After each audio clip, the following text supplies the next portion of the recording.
999ers risk their lives every day keeping us safe. We do this job to help people.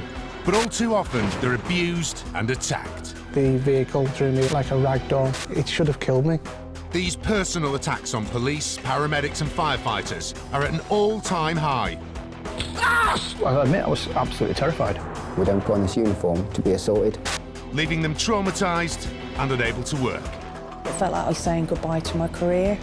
But while the violent criminals responsible are hunted down and brought to justice, You're under arrest. You don't have to tell anything about. our protectors fight to get well and back on the job. I was not going to give up. There was no way. It's took a hell of a lot of hard work to get back to the place I'm just now. Ready to face the next critical incident. Today, a savage bite results in months of medical tests for a police officer. Stop biting it! At one point, I actually thought it might actually be trying to bite my finger off. CCTV footage proves crucial in catching a criminal who purposefully rams a police car. We do seek out those who seek to harm and hurt our emergency service personnel. And a blow to the head makes an emergency medical technician question his passion for his job. The love and the enthusiasm for the job had just practically overnight vanished.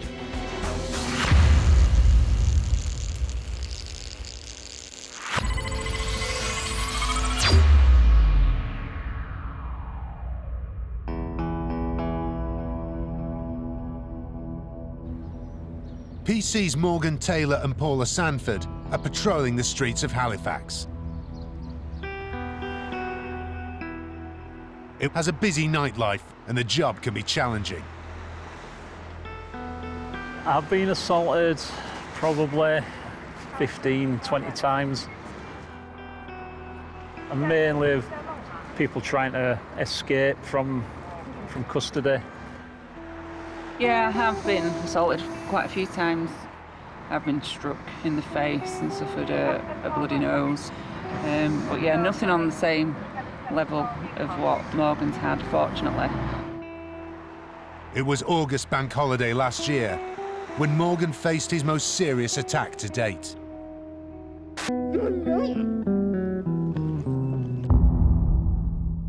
Call came in about 8:30 p.m. From staff at the pub saying a male had been glassed in the face. Pull up outside the pub. There's a male stood outside there, covered in blood all over his face and down the front of his clothing. Door staff from the pub have walked out, restraining another male who's got blood all over him, his hands, and they've said he's done it. We arrested that male immediately and handcuffed him to the front. The male was very compliant at the time. In fact, he was quite distressed. He was crying, kept saying sorry. Turned out that the man he'd glassed was his friend, and he'd done it during a drunken argument. Morgan puts the offender in the back of his car. Suddenly, he turns nasty.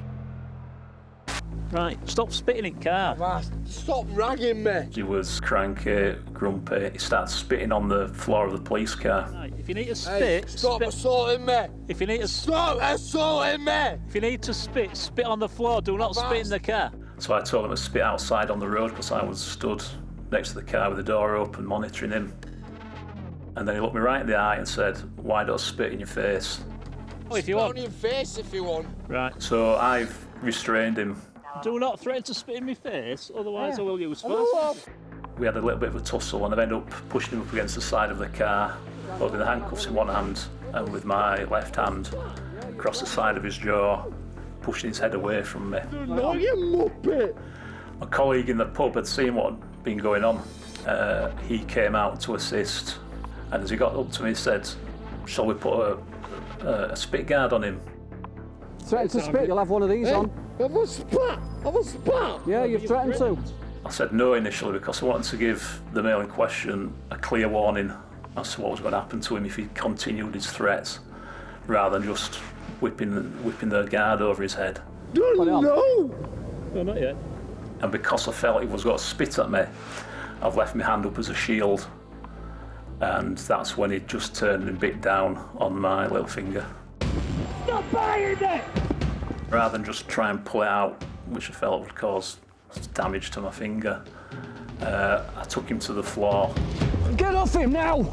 In the hope that the jolt of hitting the floor would release the bite, but all it did meant that he was now biting on the next knuckle down. Very, very painful, and at one point I actually thought it might actually be trying to bite my finger off. And at that point, it's almost panic rising in me. I tried to deliver a couple of knee strikes to the male in order to let him go. They were ineffective. So in the end, I've had to strike him in the face twice in order to make him let go. And in my career of 21 years, I've only had to strike people in the face 3-4 times. That's how bad I felt it was at the time. But the blows do the trick. The offender releases his hold, and Morgan gets him to the ground. Unfortunately, the paramedics were there dealing with the male who'd been glassed initially, and one of them came over immediately whilst I'm still restraining him on the floor with my other arm and my body weight. Morgan was wearing gloves, but the bite has gone straight through. I had 2 ragged cuts on the back and 2 ragged cuts on the inside, but they were right on the joints. They were the most painful ones. Whether he was trying to bite my finger off, I don't know. I would like to think not. I think he just wanted to hurt the person in front of him. But at one point, I thought that's what he was wanting to do. Later, police come down hard on Morgan's attacker.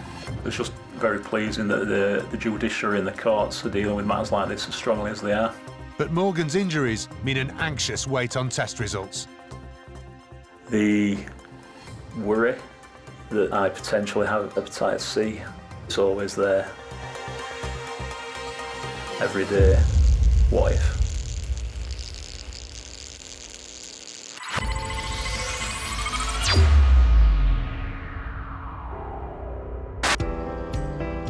You could say that Stefan Cartwright fell into his career in the ambulance service. It started from my childhood, if I'm honest. I fell out of a tree and broke my wrist and thought that really hurts and I'd like to do something not just to help myself, but to help others. And after working his way up from the control centre, 18 years later, Stefan is an emergency medical technician with the Welsh Ambulance Service. It's quite a privilege about what we do because you see people at their very worst and you're the ones that's been sent to help them. 95% of what we do is talking to people, and if you can talk to people and reassure them and you take away the fear, because that's what they face most, that's half the job done. 999 mode activated. He's so passionate about life, but especially about ambulance work. It's what he's, always wanted to do, and it really shows when he's dealing with patients. I'm usually the butt of most people's jokes, if I'm honest. So there's always something humorous to say about me, about what I've done. Steph is normally a very confident individual. He's the life and soul of a party. But it changed. And it changed because of one incident.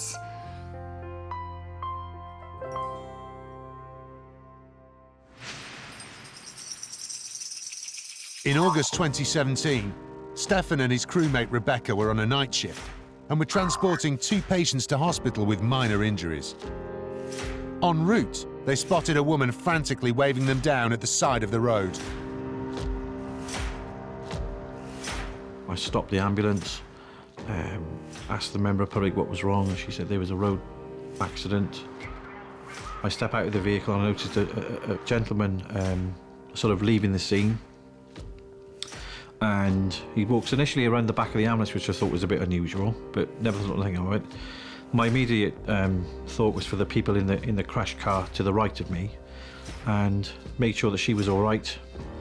And once she said she was fine, I then refocused my attention to the guy who was now staggering away along the path. So I went after him and said, "I'm from the ambulance service. You might be injured, don't run away. You might need my help." And that's when it happened.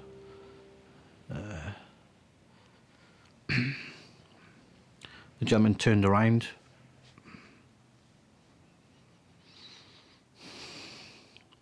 Didn't say a word. And just ran at me, headbutting me straight in the face and knocking me onto the floor. And then he carried on running away. I was kind of in the back of the ambulance, not really knowing what's happened. You could hear a bit of kind of commotion outside. And then the next thing I know is somebody's just knocking on the window of the ambulance just to say, oh, your friend's on the floor. So I could look out then through the ambulance door and see him laid in the pavement. And he wasn't moving. So I was obviously really kind of panicked and concerned. Then having to leave the patient as well, so making sure they were okay. Running out to get to Stefan, by which time he'd started getting himself up off the floor, luckily. Obviously very, very shaken up. He seemed okay, so next priority was kind of getting him off the road. There was quite a lot of people around as well. It's quite a busy scene.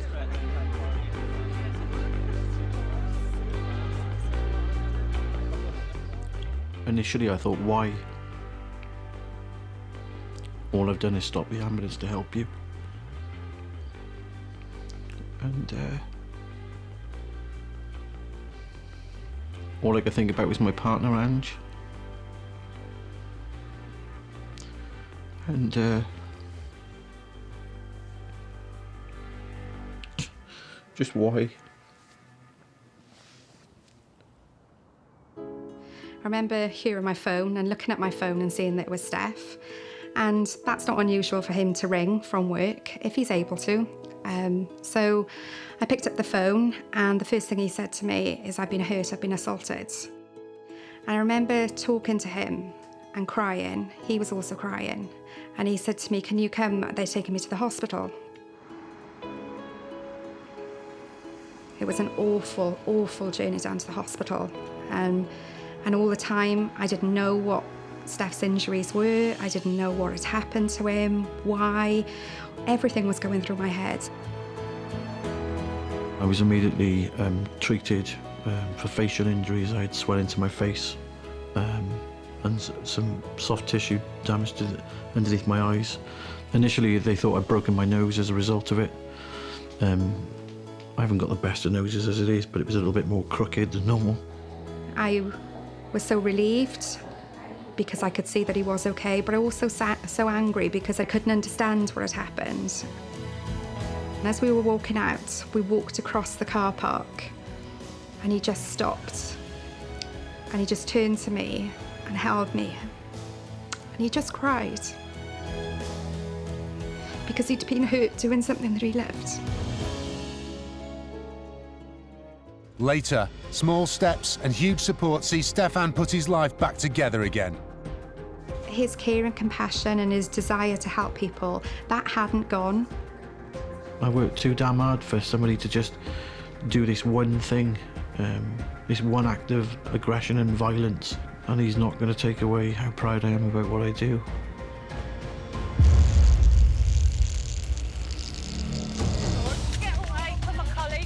All too often, the police are prevented from protecting the public by unprovoked attacks. In this disturbing body-worn footage, two female officers are responding to a concern for safety when a man launches a violent attack. One officer is pushed into a bush while a man repeatedly punches her colleague as she tries to restrain him. The man then punches the officer in the face before they both fall to the floor. Let go, Jeff! As they struggle, the man appears to be yanking the officer's hair. Let go! Get the cuff off here! Get the cuff on it! You what? My cuff! Give me a cuff, Jeff! Give me a cuff, Jeff! Give me a cuff, Jeff! Get off! They eventually get cuffs on the man and call for backup.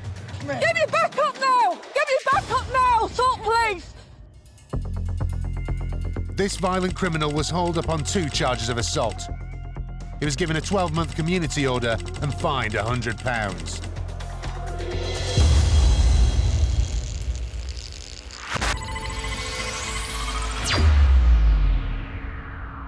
In Halifax, a violent drunk has savagely bitten PC Morgan Taylor's finger.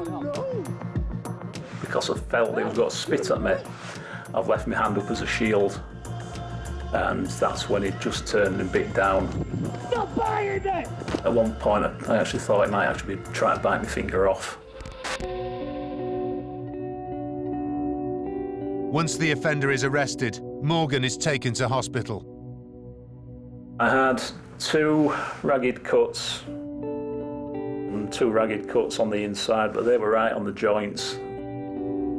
They were too ragged to be stitched, so they were cleaned out and bandaged up. Morgan's injuries means he has to undergo routine tests to check for any infectious diseases as a matter of precaution.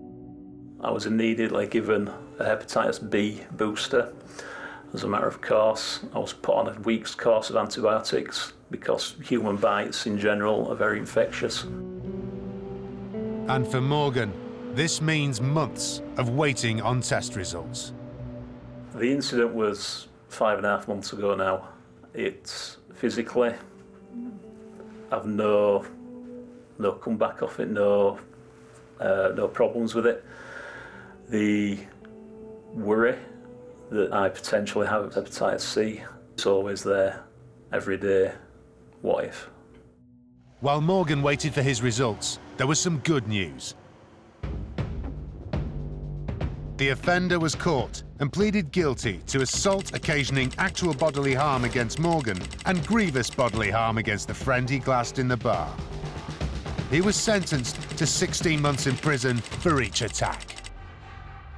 I was very pleased with the sentence handed down by the judge because he'd sentenced the male to 16 months for both offences. The assault on his friend by glassing him was more serious than the assault on myself. So it's just very pleasing that the judiciary and the courts are dealing with matters like this as strongly as they are. And despite the worry of waiting for results, Morgan is getting on with his job. Well, that could be a visible deterrent, can't it? I actually wanted to get back out on patrol. It's the only way to do it. Get the uniform on, get back out there. 6 months after the attack, Morgan is still having tests, but feeling upbeat. I'm currently waiting to undergo my final blood test in a month, which would be nearly 7 months after the incident, and then wait another 2 weeks after that for the result. And up to now, fingers crossed, I've had the all clear.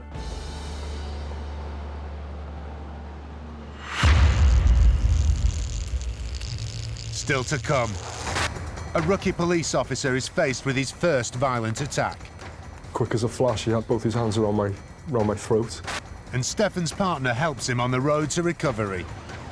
We've got through it because we are a family and we've got the love and support of each other. And we'll always be there for one another.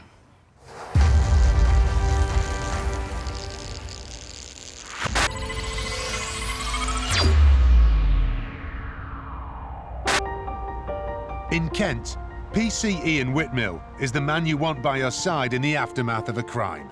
The things I love about my role are primarily victim care, really, looking after victims of crime.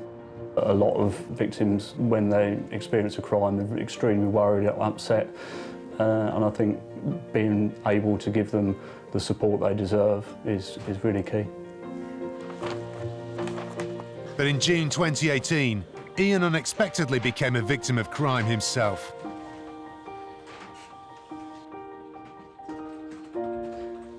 At the time of the incident, we were on patrol on a night shift. My colleague was driving and we were coming along the A2 London Road in Sittingbourne when a silver VW Golf passed us, coming in the opposite direction at speed. We knew right then and there that there was something not quite right with the car. Due to the speed he was using on the road, it's only a 30-mile-an-hour zone. It was clearly in excess of that. We've turned quite quickly and gone after the vehicle and then managed to locate it on a petrol forecourt. This is the CCTV footage from that petrol station, and the driver is seen pulling onto the forecourt. So as we pulled onto the forecourt, I could see the driver was out of the car and there was a passenger, a rear seat passenger, also out of the vehicle. But as we pulled on, they instantly got back into the car. We illuminated our blue lights and the driver just drove off the forecourt without his lights on. Today, Ian is following the route of the pursuit that unfolded that night. We've come out of the petrol station, and as we go down here, he's travelling at high speed. Now, this is a 30-mile-an-hour stretch of road, and at this point, he'd got up to 60 mile an hour. And so we're coming round the corner into Sittingbourne High Street, and this is where he continued. Bearing in mind, this time in the morning, the early hours, there are a lot of people in the high street coming out of pubs and clubs. So that's really where the danger comes into it. And there are speed humps along all of this high street. And as he's hitting the speed bumps, you could see sparks coming from the underside of his car. That's due to the speed that he was using at the time. The pursuit itself was probably no more than 5 minutes in total length. This one in particular took a bit of a turn for the worst. So it was probably one of the most interesting I've been involved in all my 13 years. He's screamed to a halt, and I thought he was going to run, get out of the car and run. There are several alleyways off the high street. So I've taken my belt off, I've got my car door open, I managed to get my left leg out of the car, and then I've seen the reverse lights on his vehicle come on. I instantly knew that he was going to ram us. So I've managed to just get back in the car as he'd reversed directly into our bonnet. The force with which he reversed into the car was quite an impact. My colleague has taken the decision quite rightly to try and put this to an end, and we've managed to strike his vehicle on the rear offside of his car, but sadly he managed to right the vehicle and carried on at high speed down the high street. This dangerous driver seemed prepared to do anything to get away and sped off wildly through the town. Those traffic lights were set at red and he's literally gone straight across those traffic lights at speed and up the wrong way of a one-way street. So he's come from this direction and he's gone on the wrong side of this roundabout into the path of oncoming traffic. So as we're passing up here, we're continuing at high speed. We're behind him. Those traffic lights that we're approaching now were set at red. So he's gone on the wrong side of the road, straight across these traffic lights, into the path of oncoming traffic. The risk that he took was really quite great. It was probably one of the worst pieces of driving I've seen in 13 years. Worried that the offender's driving was a danger to the public, Ian called off the chase. Our overriding principle is around public safety, and we train our officers, especially our pursuit drivers, to really detach themselves and say, if this is getting to such a serious state that there is public safety or the individual's at risk or you are at risk, then we will disengage and we will let that individual go. That's a hard decision to take sometimes because our role is around preventing, detecting crime and looking after people, but the public safety element has to come top. And so the driver escaped, but not for long. Later, the CCTV from the petrol station proves crucial for tracking down the criminal driver. There was a lot of work involved in this case. We were confident that we could identify who the driver was. High-speed car chases like Ian's pursuit are not only endangering the lives of police and public, they also cost thousands of pounds worth of criminal damage. In this clip, 2 officers are driving a brand new police car with just 400 miles on the clock, in pursuit of a pickup truck which had already hit 8 other vehicles. During the long pursuit, the officers can be heard hoping that their car doesn't get damaged. Please don't grab us. But just a few moments later, that's exactly what happens. Joe.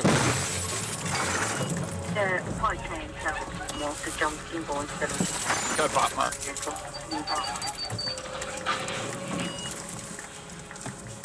YK Oscar Tango 69. 69, that vehicle's rammed. Yeah, it's rammed us, received. The runaway truck speeds off, but is picked up by a police helicopter as it crashes through a country gate. And we've now lost sight of the vehicle. Well, we have got it on. Patrols approaching to take the next right. The driver tries to run away. Right. That's received, so it's RCT with another vehicle that... But with the eye in the sky, he's got no chance. Air onto the patrols in the field. If you come down the pathway towards the aircraft. Yep. Patrols, he's directly in front of you now, 10 metres, the direction you're facing. Backup officers nab him as he hides in woodland. Hospital 1, we've got him.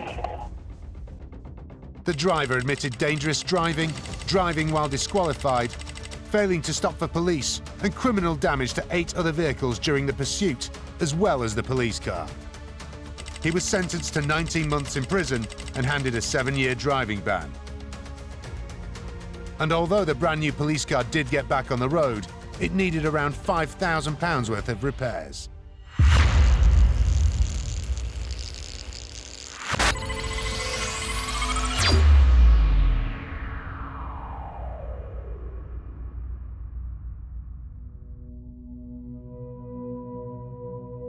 "29-year-old rookie cop James joined North Wales Police in 2017. I got posted to Wrexham Town, which was a bit of a shock because I'm from the area, so I never thought that I'd get posted there. It's a really busy station, it's really exciting. You're really on the front line there. I was really made up to get posted there. Although he's been in the force for only a short time, he's already experienced the darker side of the job. I was with a special constable, and she was quite new at the time, so we just went out in the car together. I think we looked at a few things, went to a few jobs. It was pretty uneventful. It was just a kind of a normal night shift, really. Earlier on in the evening, the guy had been detained because he was in crisis, he was in some sort of crisis. We had officers with him that helped him get to the hospital, and he was awaiting a psychiatric assessment. So there was officers with him all of the evening that just waited with him in A&E. James and his colleague got a call to go to the hospital. We were out in the car, and then the sergeant said, "James, can you go and relieve the officer that's in the hospital? Take over, look after this guy." So we pulled up, and he was in a psychiatric assessment room, which was just off the main corridor from A&E. He was sat in the corner. He was quite a big guy. He was a lot bigger than me, but I thought it's fine. He's pretty passive. He seems okay. We just sat there talking. He walked over to the door. I said, come on, sit down. Just relax, we'll get you seen by the doctor. He put his arms on the door so that we couldn't get out, we couldn't do anything, and he sort of blocked the door. He said, let's see how strong you are. So I put my hand on his arm and said, come on, just sit down. And then, quick as a flash, he had both his hands around my throat. So I tried to push him off me. He was quite a bit taller than me.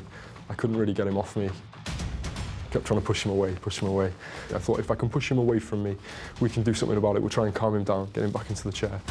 All his attention was fixed up on me, not upon my colleague at all, just totally fixed upon me. And he just seemed determined to try and knock me out, to try and choke me out or hurt me in any way that he could.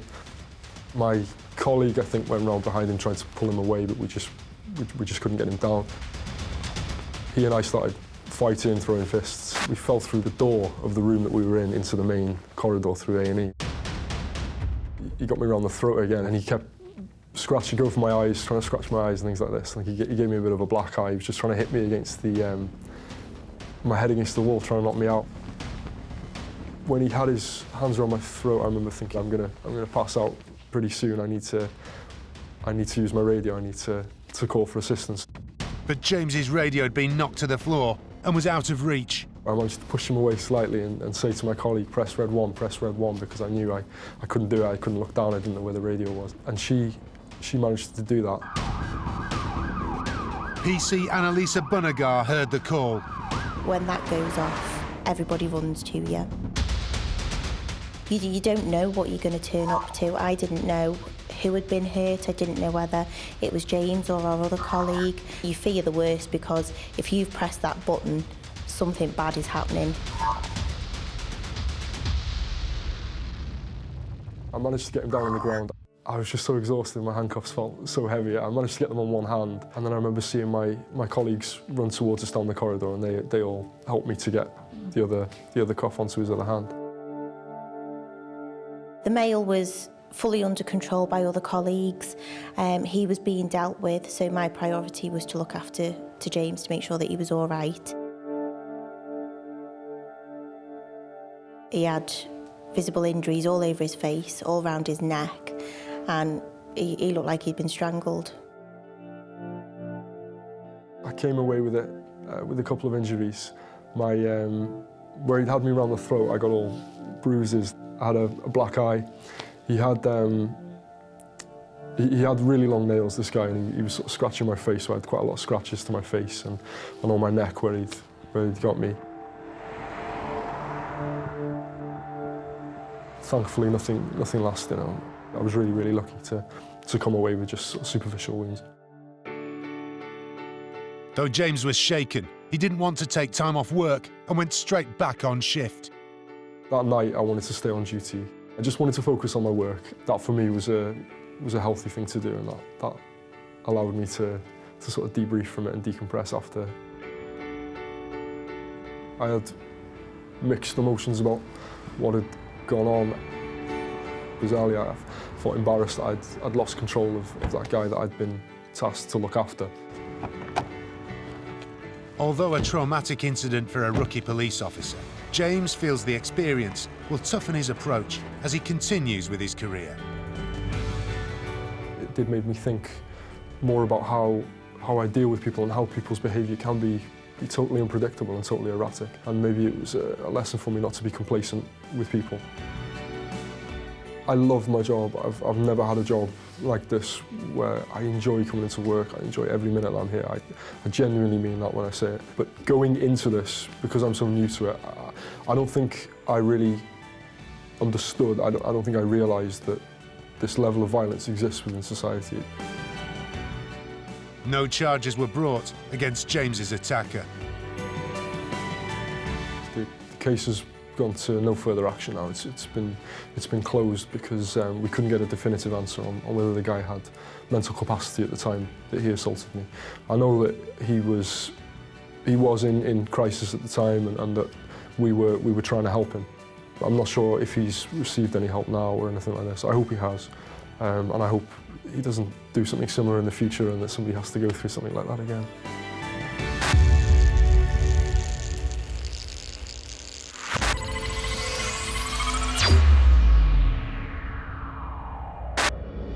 In Sittingbourne, Kent, PC Ian Whitmill had to give up on a car chase because the offender's driving was so dangerous. So he's gone on the wrong side of the road, straight across these traffic lights, into the path of oncoming traffic. As well as endangering the public, the runaway driver also rammed Ian's police car.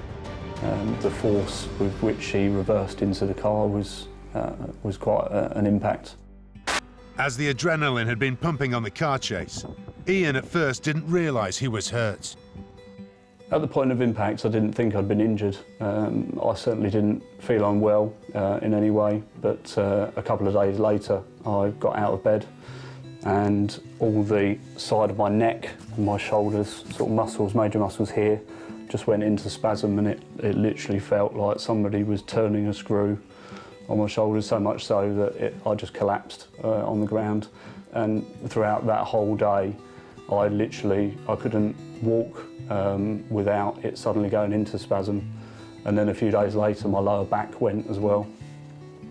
So, yeah, the pain was quite horrendous, probably the worst I've ever felt. So I ended up having to go to our police physiotherapist. I had 3 to 4 sessions with him, and he diagnosed serious whiplash in my neck and my lower back, and he was just incredible. Although he was in pain, Ian was able to return to work straight away. He was put on light duties and spent 5 weeks in the office. It's very frustrating. I think every police officer just wants to be out there. They just want to be doing their job. They want to be detecting crime, they want to be catching offenders. And when you can't do that, I think that's disappointing for every officer. But Ian put the time in the office to good use, tracking down the criminal driver. There's lots of work behind the scenes that the public don't see and procedures that we have to go through. So there was a lot of work involved in this case. So on the night in question, we didn't actually know who the individual was who'd made off and assaulted the officers. So we followed lots of lines of inquiry. And one particular moment from the chase was to provide some vital evidence. We were confident that we could identify who the driver was. And the key reason for that is he pulled onto a petrol station, and that petrol station has really good CCTV. We'd managed to get a good image of his face from the CCTV, and luckily through our press team we managed to issue a press release, and members of the public provided his name. You know, it's important that we look at our officers and staff as victims of crime in the same way we would do a member of the public. So we follow those lines of inquiry. You know, we do seek out those who seek to harm and hurt our emergency service personnel. Another crucial piece of evidence included samples of the driver's DNA which were found in the car, all of which resulted in an arrest 3 months later. We wanted to build the evidence necessary for a successful prosecution, and luckily we managed to do that. They were identified and located, and they were arrested, and they were put before the court. The offender pleaded guilty to assault with intent to resist arrest, dangerous driving, and having no licence or insurance. As he pleaded guilty, and the judge felt he showed remorse, his 8-month prison sentence was suspended for 2 years. He was also ordered to do 180 hours unpaid work and was banned from driving for 18 months. A tagged curfew was also imposed for 8 weeks. And with a criminal caught and sentenced, Ian decided to focus on his own life and career and made a big decision. Yes, having spent 13 years with Kent Police, it was time for a change, time to do something a little bit different. I've joined the British Transport Police, so I'm now policing the railways across Kent and Sussex. When I first joined the police, I always wanted to be a police dog handler, and hopefully with BTP I'll be able to join their dog unit and do lots of different work with them, certainly around explosives and drugs. So that's the goal for the new career.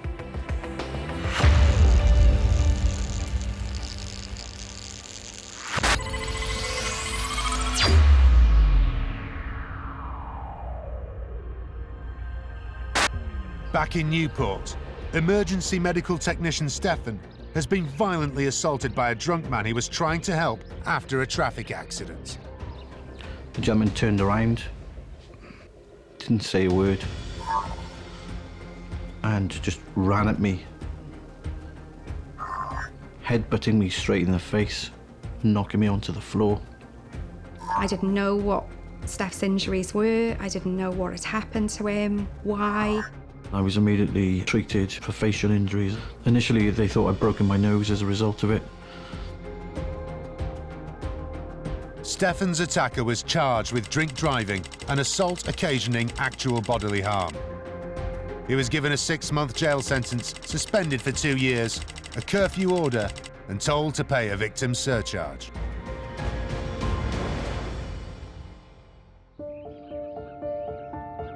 Although the physical wounds were healing, the assault had a profound impact on Stefan and his family.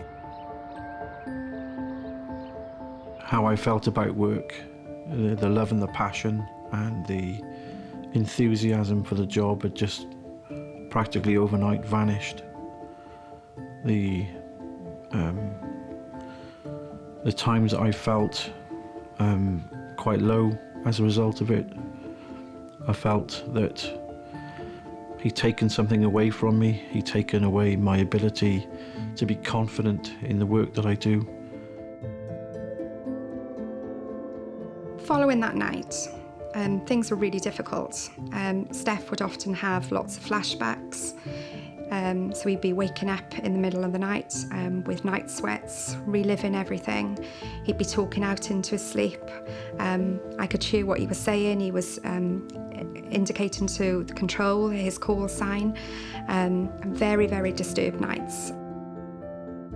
He'd be saying, "Oh, I'm okay, I'm okay." But I knew that he wasn't. Stefan began to question the career he'd spent his whole life striving for. The thought of going back to work, the thought of working in that environment and being exposed to something like that again made me really wary, nervous, anxious. I've never been anxious before in my life, ever. Steph became quiet, he became withdrawn. He didn't want to go out, he didn't want to socialise with people. I think it probably did put a little bit of pressure on us as a couple. But we're made stronger stuff, you see, and when you find the right person in life, it's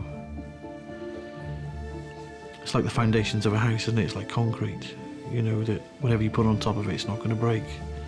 And I knew that this wouldn't break us. It would only make us stronger, and it has done. And with Ange by his side, Stefan was determined to persevere. His care and compassion and his desire to help people, that hadn't gone. It had just been knocked by an individual on that night. But we've got through it because we are a family and we've got the love and support of each other. And we'll always be there for one another.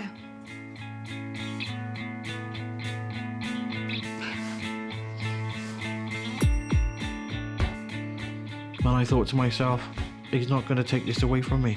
I worked too damn hard for somebody to just do this one thing, this one act of aggression and violence. And he's not going to take away how proud I am about what I do. After 7 weeks off work, Stefan was back in his beloved uniform.